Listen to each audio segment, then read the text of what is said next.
ఏంట్రా నీలో ఇంత కవిత్వం ఉందా? ప్రేమలో పడ్డాక ఆటోమేటిక్ గా అన్ని వచ్చేస్తాయిరా. సూపర్ రా.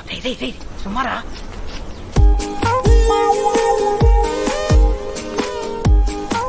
మీరు కొట్టండి, కొంచెం ధైర్యం ఉంటుంది. ఎక్స్క్యూస్ మీ,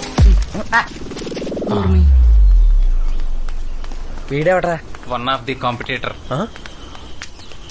నా గురించి వినే ఉంటావు. ఏం వినలేదు. అమ్మ నాన్న ఇద్దరు కోయిట. కోయ్. బుస్సి వీధిలో రయ్యా బంగ్లా 6 బెడ్రూమ్స్, కానీ అందులో ఉండేది రయ్యా శాంసన్ ఒక్కడే. రయ్యా శాంసన్ ఎవరు? సో స్పీట్. అదే నేనే. ఇస్పెట్స్ నుంచి ఇష్యూ వరకు అంతా పారన్. ఫారిన్. పాపా నేను చెప్పేది ఏంటంటే, ఈ రాజ్ కుమార్కున్న ఆస్తి వాటి తాలూకు వివరాలు, నీ మీద నాకున్న ప్రేమ దాని తాలూకు ఫీలింగ్స్ అన్ని ఈ లెటర్ లో రాశా.